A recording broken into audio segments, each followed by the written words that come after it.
Hola, Dios les bendiga, ¿cómo están? Hoy vamos a estar viendo el capítulo número 28 de Primera de Samuel. Vamos a estar estudiando acerca de David y acerca de el rey Saúl. Vamos a orar para poner este tiempo en las manos del Señor. Oremos. Padre, te damos gracias por un nuevo día que nos regala. Gracias, Señor, por tu amor y tu misericordia. Gracias por cada una de las bendiciones, Señor, que tú derramas sobre cada uno de nosotros. Padre, nos ponemos en esta hora en tus manos, pidiéndote, Señor, que nos llenes de sabiduría, que nos llenes de entendimiento, Padre Santo, para recibir tu palabra, Señor, para entender tu palabra. Gracias, Señor, en el nombre poderoso de Jesús. Amén. Como les decía, vamos a estar viendo el capítulo número 28 de Primera de Samuel. Anteriormente vimos en el capítulo 27 que David había puesto en su corazón el temor de decir: si sigo aquí en Israel, un día voy a morir en manos de Saúl. Así es que decide él, por sus propios medios, irse para donde los filisteos, ir a pedir refugio de los filisteos, que es una representación, ¿no?, de dejar la cobertura de Dios y irse al mundo, donde el mundo lo iba a empezar a contagiar, a acosarlo también. Cuando nos regresamos al mundo, cuando queremos estar viviendo en el mundo, pronto vamos a estar haciendo las cosas que el mundo hace, se nos van a hacer normales. Así es que vemos que David está viviendo con los filisteos. Nos dijo la palabra en el capítulo anterior que estuvo ahí por 16 meses, un año y 4 meses, y dijimos que también, o sea, el hecho de que él se haya ido a esta tierra representada, los filisteos, con el mundo, le iba a traer consecuencias no solo a él, sino también a las familias que iban con él, porque acordémonos que los filisteos eran un pueblo idólatra, un pueblo que tenía muchos dioses, y este pueblo que andaba con él no era que tenía una relación tan cercana a Dios, o sea que corrían el riesgo de también volverse idólatra. Así es que dice en el capítulo 28, dice: aconteció en aquellos días que los filisteos reunieron fuerzas para pelear contra Israel. Y dijo Aquis a David: ten entendido que has de salir conmigo a campaña, tú y tus hombres. Y David respondió a Aquis: muy bien, tú sabrás lo que hará tu siervo. Y Aquis dijo a David: por tanto te constituiré, dice, guarda de mi persona durante toda mi familia. Esta era otra consecuencia de lo que David estuviera viviendo allá. Ahora Aquis lo estaba queriendo llevar a una guerra. Nos dice que los filisteos habían reunido sus fuerzas, habían reunido a todo su ejército para venir en contra de Israel, para venir a pelear en contra de Israel. Y está diciendo a David: ten entendido que has de salir conmigo a campaña, tú y tus hombres. Ahora el enemigo estaba llamando a David a ir a luchar en contra del pueblo de Dios, en contra de Israel, en contra de Dios, porque el que se mete con el pueblo de Dios se mete con Dios.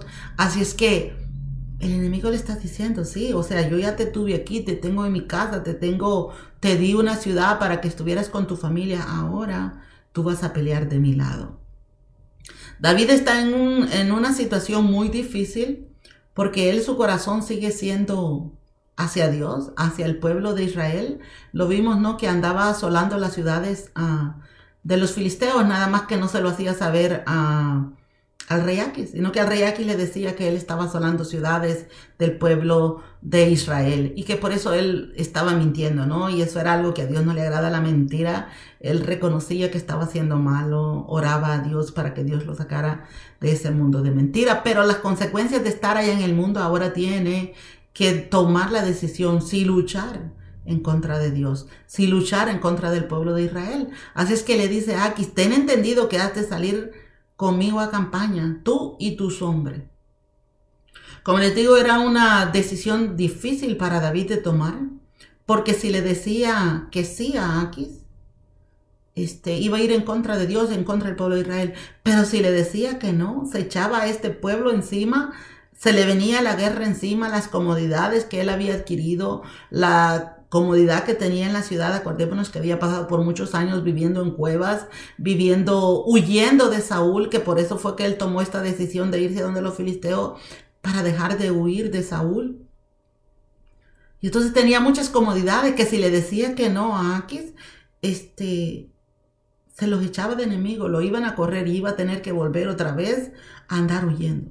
Muy difícil decisión de tomar. David iba a necesitar de Dios, David iba a necesitar de una ayuda divina para poder salir de este problema sin necesidad de irse en contra de Dios y tampoco a terminar de enemigo de Aquis. Porque miren, Aquis confiaba grandemente en él. Como decía él en el versículo 12 del capítulo 27, dice que Aquis creía a David, todo lo que David le decía. Y dice, y él se ha hecho abominable a su pueblo de Israel y será siempre mi siervo. Aquis decía, él se ha vuelto enemigo del pueblo de Israel. Él ya no va a poder volver al pueblo de Israel y ahora va a tener que ser siempre mi siervo. Mire, así piensa Satanás. Cuando usted deja los caminos de Dios, él dice, oh, por aquí lo voy a llevar y aquí lo voy a tener aprisionado y él nunca más va a poder volver a los caminos de Dios. Por eso es que el enemigo trata de irnos acorralando cada vez más, de un pecado a otra, de una situación que a Dios no le agrada, nos lleva a otra, para que estemos profundos en el pecado y que creamos que no podemos volver atrás, que no hay manera de volver atrás. Pero la sangre de Cristo tiene poder y no hay nada que lo limite. Si nos arrepentimos de corazón, Dios nos recibe. Pero el enemigo piensa que no, que ya no puede, no importa lo profundo que haya llegado que esté, Dios lo puede rescatar de donde sea que esté. Así es que David le dice en el versículo 2, responde de una manera estratégica, inteligente. No le dice sí, porque si da su palabra de compromiso tenía que cumplirlo, sino que le dice, muy bien, tú sabrás lo que hará tu siervo. Tú sabrás lo que hará tu siervo. No le dice, sí voy a ir, ni no voy a ir. No le da ni positivas ni negativas. Pero David tenía una lucha interior. ¿Qué hago? ¿Qué puedo hacer? Voy a luchar en contra del pueblo de Dios, al pueblo al que yo he defendido, al que Dios ha dicho que yo voy a ser rey. ¿Cómo voy a ir yo y lo voy a destruir? Miren, era bien difícil. Era tanta la confianza también que Aquis le tenía a David, que lo quería constituir guarda de su persona. Dice, durante toda su vida quería que fuera su mano derecha, que anduviera a la par de él, que anduviera cuidándolo a él todo el tiempo. David va a necesitar un milagro para salir de este problema. En el próximo capítulo vamos a ver cómo se soluciona esa situación. Dice Saúl, el versículo 3, Saúl y la divina de Endor. Y empieza así. Dice, ya Samuel había muerto y todo Israel lo había lamentado y le habían sepultado en Ramá, su ciudad. Y Saúl dice, había arrojado de la tierra a los encantadores y adivinos. Empieza esta parte de este capítulo con este versículo dándonos a conocer cómo estábamos. Dice que Samuel estaba muerto y que ya lo habían enterrado. Porque lo que viene a continuación nos va a explicar el por qué empieza este versículo así, aclarándonos que Samuel ya está muerto y que había sido enterrado en Ramá, dice. Y también nos aclara que Saúl había arrojado a todos los encantadores y los adivinos, porque eso era algo que Dios despreciaba, algo que Dios no le agradaba. Como decía en Levíticos 20:27, dice, si hay un medium o espiritista, dice, entre ellos, hombre o mujer, ciertamente, dice, han de morir. Miren, Saúl había cumplido con eso. No los había dejado porque al principio él quería agradar a Dios. Dice Levíticos 19:31. No os volváis a los medios ni los espiritistas, ni los busquéis para contaminaros, para ser contaminados por ellos. Yo soy el Señor vuestro Dios. Saúl sabía eso y él los había eliminado.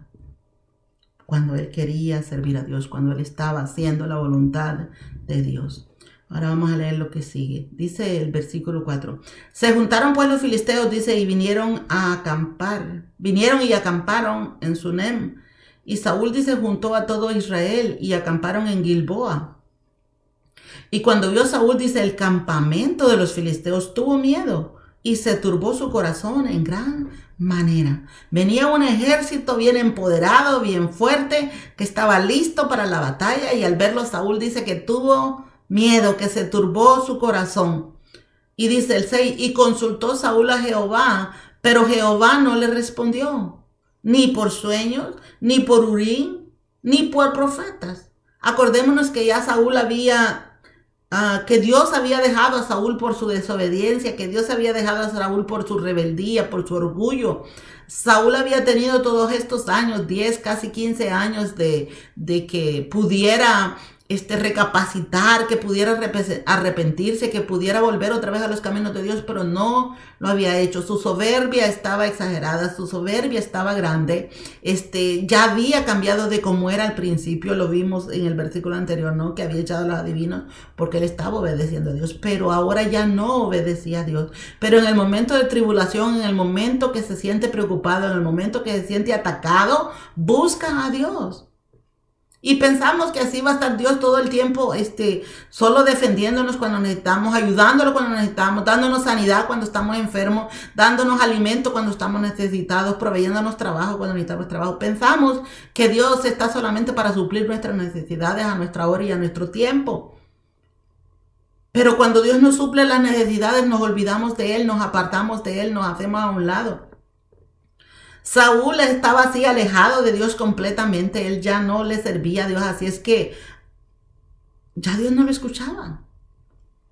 Él no buscaba de Dios, pues Dios tampoco lo escuchaba a él. Nos dice que no le contestó ni por sueños, ni por Urim, ni por profetas. Urim eran las piedras en las que podían consultar, ¿no? Y recibir respuesta de Dios de qué era lo que tenían que hacer. Así es que nosotros no esperemos que Dios nos va a contestar nuestras peticiones cuando nosotros le estamos desobedeciendo, cuando nosotros estamos haciendo nuestra voluntad antes que la voluntad de Dios. A Dios no lo tenemos ahí guardado solo para que cuando lo necesitamos le llamemos. Miren, hay mucha gente que cuando tienen algún familiar, oran y buscan y hasta piden ayuda, oren por mí, ayúdenme a orar, hagan esto otro. Mientras están afligidos, mientras están en tribulación, mientras están en la preocupación. Viene Dios y porque es misericordioso, porque Él es todo amor, viene y sana, viene y rescata, viene y ayuda, viene y provee. ¿Y qué pasa con la gente? Una vez que han recibido su bendición, una vez que han recibido su favor, se van y se alejan otra vez de Dios. Vuelven otra vez al camino que estaban antes. Vuelven a sus costumbres, vuelven a sus comodidades. Y se olvidan del Dios que los ha sacado del problema. Se olvidan del Dios que les ha dado la sanidad. Se olvidan del Dios que ha proveído sus necesidades. Y se van otra vez al mundo, a complacer la carne, a vivir con el enemigo. Pero y entonces vuelven otra vez a recibir situaciones y quieren que otra vez Dios les atienda. Dios no es juguete de nadie. Él conoce los corazones y Él sabe con qué intenciones nosotros clamamos y cómo pedimos. Él conoce nuestros pensamientos y nuestro corazón, dice. Así es que no le contesta a Saúl. Dice el 7. Entonces, dice Saúl, dijo a sus criados, buscadme una mujer que tenga espíritu de adivinación para que yo vaya a ella por medio de ella y pregunte. Y sus criados le respondieron, he aquí hay una mujer en Endor que tiene espíritu de adivinación. Si ven a lo que ha caído Saúl, a buscar adivinos para que le respondan a él, porque Dios dice que ya no le responde. ¿Qué nos había dicho el versículo 3? Que él había echado a todos los encantadores y a todos los adivinos, porque sabía que eran desagradables ante los ojos de Dios. Dios no le responde y ahora quiere ir a preguntarle a estas abominaciones, a esta gente que Dios abomina. Miren, así de bajo caemos cuando nos alejamos de Dios. Ya no tenemos discernimiento de lo bueno y lo malo. Y empezamos a hacer lo malo y cada vez peor. Así es que dice que Saúl pregunta y le dicen dónde está la adivina. Dios no quiere que nos mezclemos con esas personas. Levíticos 20:26 dice, y la persona que atendiere a encantadores o adivinos para prostituirse tras de ellos, dice, yo pondré mi rostro, dice, contra la tal persona, dice el Señor, la cortaré de entre de su pueblo. Ajá. Todo aquel que consulta a hechiceros, adivinos, todo lo que tenga que ver con el espiritismo, con la oscuridad, con el tarot, con todas estas cosas, dice que Dios pondrá su rostro en contra de la tal persona y que la moverá de entre su pueblo. No va a ser del pueblo de Dios. hay que tener mucho cuidado, nosotros como cristianos, de cuidarnos qué es lo que vemos, qué es lo que investigamos, hasta dónde nos metemos. Le estamos creyendo al que nos lee la carta, le estamos creyendo al que nos lee la palma, el que nos lee el café. Cuidado, que todas esas cosas son abominaciones delante de los ojos de Dios. Estamos creyendo al que nos lee el horóscopo. Cuidado. No nos dejemos engañar. Miren, el enemigo es tan sutil que él viene y empieza a meter la brujería, empieza a meter todas esas cosas desde las caricaturas, para que a nosotros se nos haga normal, para que nosotros pensemos que está bien, que no pensemos que es desagradable a Dios. Pero la palabra de Dios dice que es mala. Que no nos prostituyamos, dice, tras ellos, porque Él va a poner su rostro en contra de nosotros. Y dice el versículo 8 de 1 Samuel 28. Y se disfrazó, dice Saúl, y se puso otros vestidos, y se fue, dice, con 2 hombres, y vinieron a aquella mujer, dice, de noche. Y él dijo, yo te ruego que me adivines por el espíritu de adivinación, y me hagas, dice, subir a quien yo te dijere. Se disfraza. Miren, cuando nosotros estamos haciendo algo incorrecto, no queremos que nos vean, no queremos que nadie nos reconozca. Eso estaba haciendo Saúl, disfrazándose para que nadie lo reconociera. El rey de Israel, el que corrió a los adivinos, el que corrió a los hechiceros, ahora los anda buscando. No quería que se dieran cuenta. Y va de noche. En la oscuridad queremos hacer las cosas que son malas y pensamos que nadie los ve, pero el Dios Todopoderoso que dice que las tinieblas son luz para Él, o sea, Él puede ver en las tinieblas, ve y con lujo de detalle todo lo que anda haciendo Saúl. Así es que dice que se oculta, que se disfraza para ir donde esta mujer y va y le dice que le adivine, que use su espíritu de adivinación y que le haga subir a quien él le dijera. Va a hacer subir a alguien. Dice el 9. Y la mujer le dijo, aquí dice que tú sabes lo que Saúl ha hecho, cómo ha cortado de la tierra a los evocadores y a los adivinos. ¿Por qué pues pones tropiezo, le dice, en mi vida para hacerme morir? ¿Quién había echado a toda esta gente? Saúl. Miren, Saúl tenía que utilizar este momentito y decir, de verdad, ¿por qué yo los eché? ¿Por qué los corrí? Porque le desagradan a Dios, porque son abominación delante de los ojos de Dios. Eso debía de haber pensado Saúl en ese momento, de decir, de verdad que a Dios no le gustan. ¿Y por qué que estoy haciendo aquí? Hubiera recapacitado. Pero él está tan entenebrecido que ya no recapacita. Y dice el 10, y entonces Saúl le juró por Jehová diciendo, vive Jehová que ningún mal te vendrá por esto. Viene y le jura y le dice, vive Jehová que ningún mal te vendrá por esto. Y él estaba jurando por su parte humana que él no le iba a hacer nada. Pero Dios sí la iba a castigar. Porque dice que Dios voltea el rostro de toda esta gente. Que Dios no quiere que esta gente viva. Éxodo 28, 18 dice, no dejarás con vida a la hechicera. Era obligación del pueblo no dejar con vida a ningún hechicero, no dejar a nadie que practicara esas cosas en sus tierras. Y ahora Saúl estaba yendo a buscar uno. Y dice el 11, y la mujer entonces dijo, ¿a quién te haré venir? Y él respondió, hazme venir a Samuel. 12, y viendo a la mujer, dice, a Samuel clamó en alta voz y habló aquella mujer a Saúl diciendo, ¿por qué me has engañado? Pues eres tú, Saúl. Y el rey le dijo, no temas, ¿qué has visto? Y la mujer dice que respondió a Saúl, he visto dioses que suben de la tierra. Saúl le dice a quién le traiga. Quiere que le traiga a Samuel. Dice que la mujer cuando lo ve se escandaliza y que da gran voz.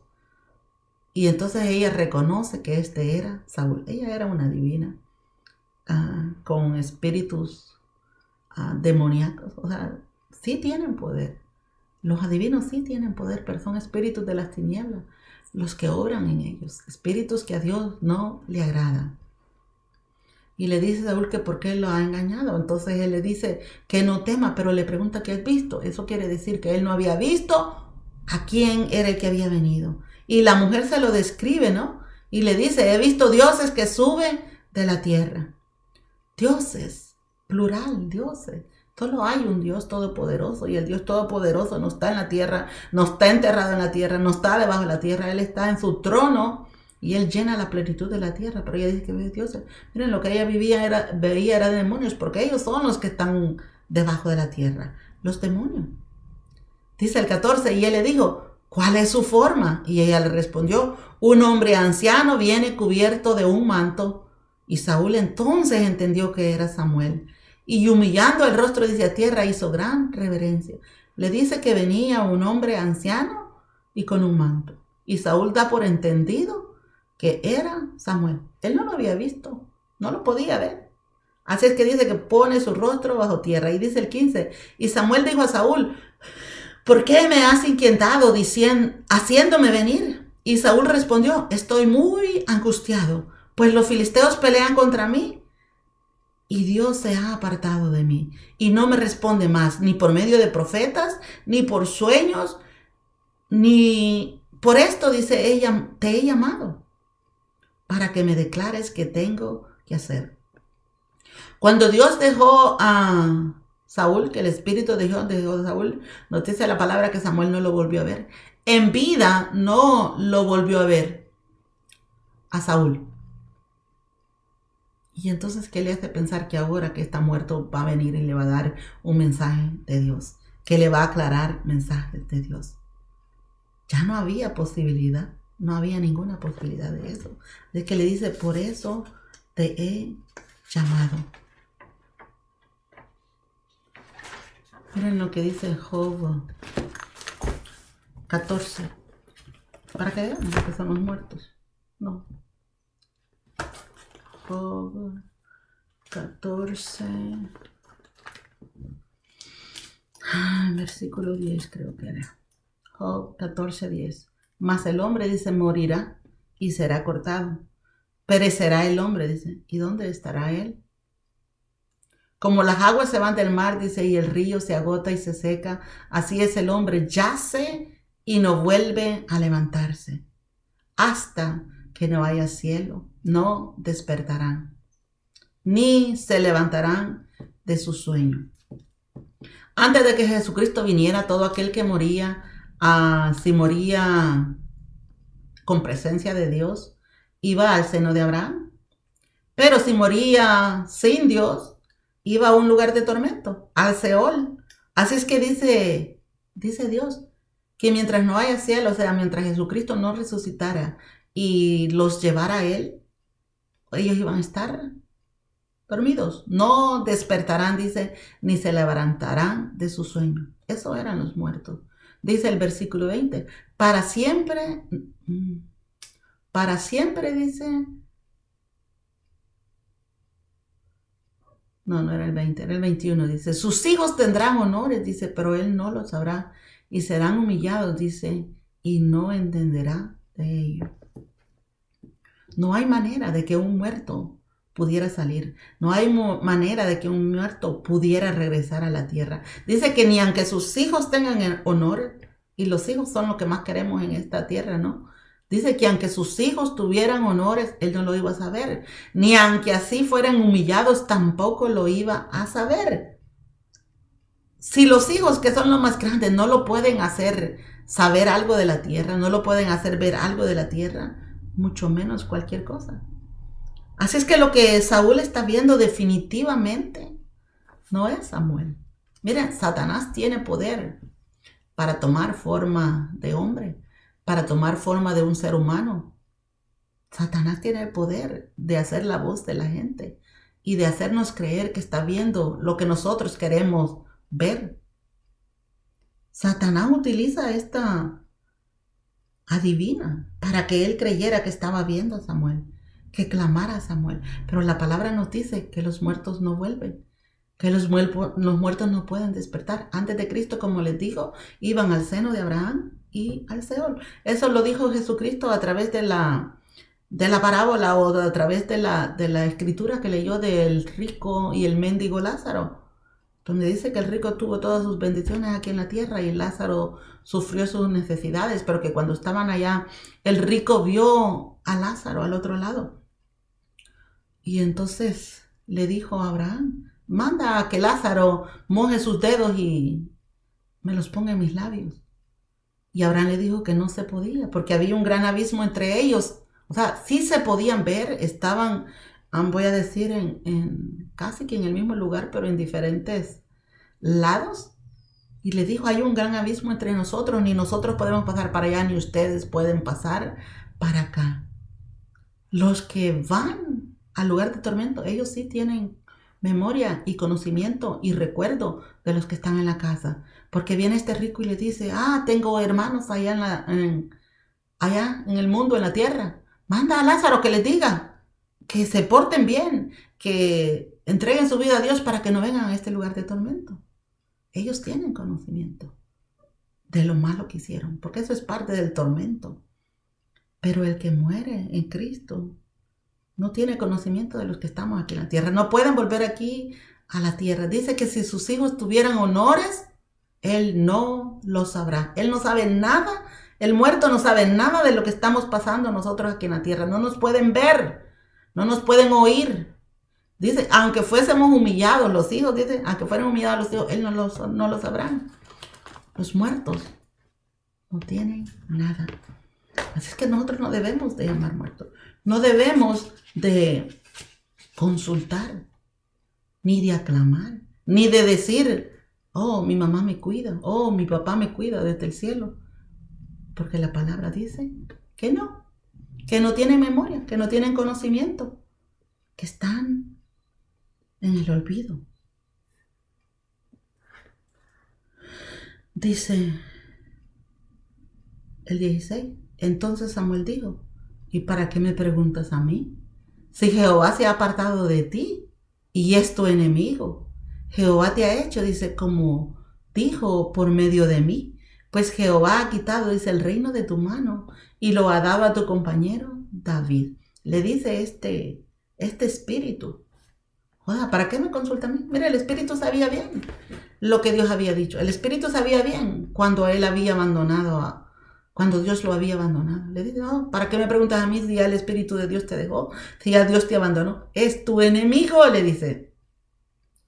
Acuérdate, le dice, que le fallaste.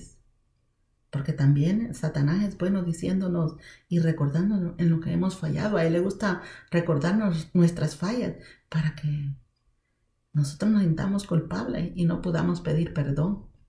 Como tú, dice, no obedeciste la voz de Jehová, ni cumpliste el ardor de su ira contra los de Amalek. Nos acordamos que él tenía que destruir a toda esta ciudad de Amalek, pero que decidió dejar al rey, decidió dejar lo más gordo, lo más bueno de ellos, porque dijo que tenía temor del pueblo, pero en realidad era porque su orgullo ya se había exagerado. No obedeció a Dios. Dice el 20, entonces Saúl, dice, cayó a tierra cuán grande era, dice, y tuvo gran temor por las palabras de Samuel, y estaba sin fuerzas, porque en todo aquel día, dice, y aquella noche no había comido pan. Y entonces la mujer vino a Saúl, y viéndolo turbado en gran manera, le dijo, he aquí que tu sierva ha obedecido a tu voz, y he arriesgado mi vida, y he oído las palabras que tú me has dicho. Te ruego, pues, dice, que tú también oigas la voz de tu sierva. Pondré yo delante de ti un bocado de pan, para que comas a fin de que cobres fuerzas y sigas tu camino y que te vayas.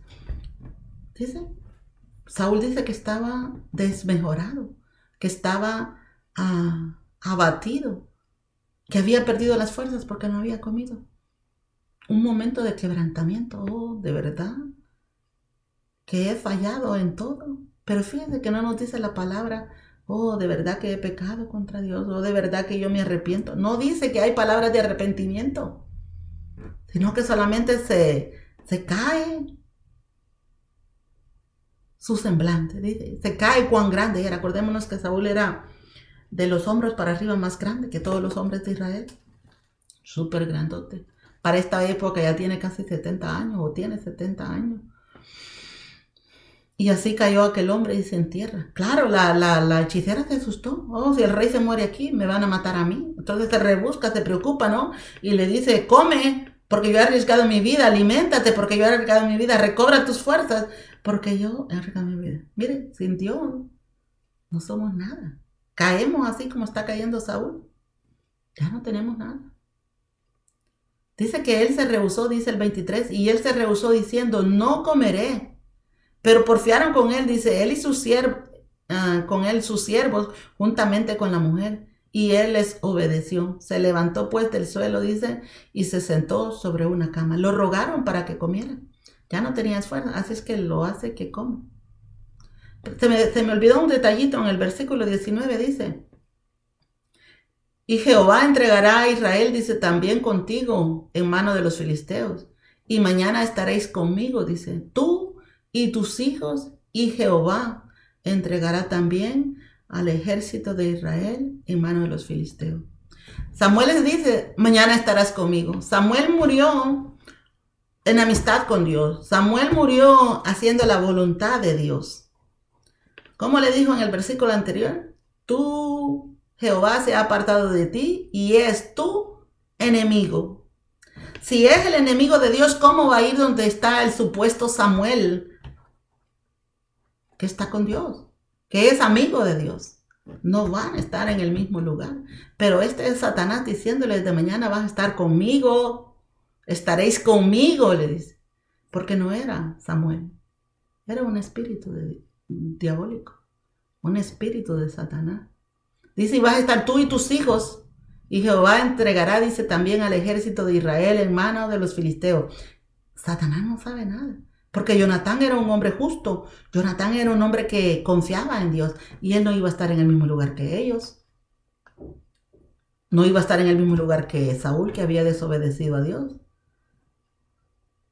Pero miren, tenemos que tener mucho cuidado, porque a veces las acciones que nosotros hacemos arrastran a nuestros hijos, arrastran a nuestra familia, pagan las consecuencias también.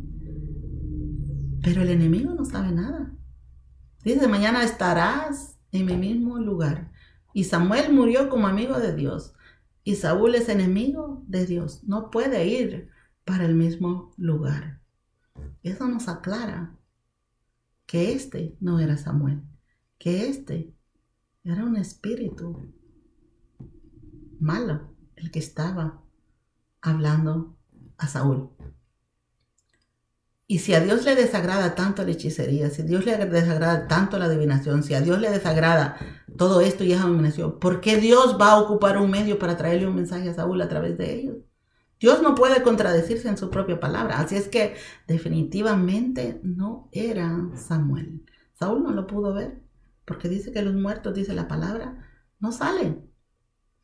Así es que, pero al fin de tanto decidió comer, comió, dice, se comió los panes. La mujer mató al ternerito que había engordado y amasó, dice, y coció ella panes sin levadura y comió, dice el 25. Y lo trajo delante de Saúl y de su siervo, y después de haber comido, dice, se levantó y se fueron aquella noche. Come, se levanta y se fue aquella noche. Él no se arrepintió. Él no clamó a Dios. Él no le dijo a Dios, de verdad que he hecho mal. Ni siquiera con la oportunidad que le da esta adivina diciéndole, Saúl nos ha echado. Nada. Miren, Deuteronomio 18:10 dice, no se ha hallado en ti quien practique adivinación, ni agorero, ni sortílego, ni hechicero, ni encantador, ni adivino, ni mago, ni quien consulte a los muertos, porque es abominación para Jehová cualquiera que haga estas cosas. Es abominación a Jehová. Aquel que consulta a todos esos tipos, agoreros, hechiceros, adivinos, todos esos son espíritus diabólicos. Espíritus diabólicos. Miren lo que dice Eclesiastés 9:5. Dice, porque los que viven saben que han de morir, pero los muertos nada saben, ni tienen más paga, porque su memoria es puesta en olvido. Los muertos nada saben, aunque sea nuestro papá, nuestro hijo, nuestro hermano aunque así sea quien sea, nada saben, dice. Los muertos nada saben. No debemos de llamar a ningún muerto, ni hablar con ningún muerto. No llamen, dice, a ningún muerto. No convoquen a ningún muerto. Porque dice 9:5 otra vez. Porque los que viven saben que han de morir. O sea, nosotros sabemos que un día vamos a morir. Pero los muertos, dice, nada saben, ni tienen más paga, porque su memoria es puesta en olvido. Si la memoria de los muertos es puesta en olvido, ¿cómo es que este Samuel que aparece le dice, tú le fallaste a Dios, tú no obedeciste a Dios, Dios se hizo tu enemigo? No podía ser Samuel, porque el muerto no tiene memoria. Amén. Pongamos mucha atención, pongamos mucho cuidado. No digamos que mi mamá es una estrellita que me cuida. Mi mamá es no, tampoco es un ángel. Porque la palabra dice que los humanos nunca vamos a llegar a ser ángeles. Ni que los ángeles nunca van a poder hacer como nosotros. Cuando oremos, oremos a Dios. Cuando pidamos protección, pidamos la protección de Dios, que es el único que nos puede cuidar. Solamente ante Él. Ante nadie más nos puede cuidar, nadie más nos puede proteger, nadie más nos puede dar respuestas. No andemos buscando saber cosas que Dios no nos ha permitido saber. Si Dios no las ha permitido saber es porque Él no quiere. Porque Él es Dios fuerte y soberano. Y Él sabe lo que nosotros debemos de saber y lo que no necesitamos saber qué nos va a pasar mañana o qué va a pasar pasado mañana. Esa es la voluntad de Dios. Que no andemos consultando a ninguno de estos medios.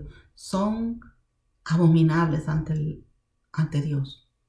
Así es que pongamos total atención. Cuidemos también lo que ven nuestros hijos. Toda esa magia, las caricaturas, todo eso viene llenando y ensuciando la mente desde la niñez a la humanidad. Para que nosotros lo veamos como algo bueno. Las brujitas con la escobita, algo bueno. Miren, y es tremendo que para el día de Halloween todavía disfrazamos de brujitos a nuestros hijos, de brujitas a nuestros hijos, cuando es una abominación a Dios. ¿Queremos desagradar tanto así a Dios? Tengamos mucho cuidado. Mi pueblo, dice la palabra de Dios, perece por falta de conocimiento. Leamos la palabra de Dios para que sepamos lo que a Dios le agrada y lo que a Dios le desagrada. Oremos. Padre, te doy gracias por esta palabra que hemos leído, Señor. Ayúdanos, Padre, danos discernimiento y danos entendimiento, Padre, para hacer tu voluntad, Padre, para caminar conforme a tu palabra, Señor. Ayúdanos, Señor, para que sepamos lo que a ti te agrada, Padre. En el nombre poderoso de Jesús te lo pedimos. A ti, Señor, te damos toda la honra y toda la gloria por los siglos de los siglos. Amén y amén. Bueno, muchas gracias. Que Dios les bendiga.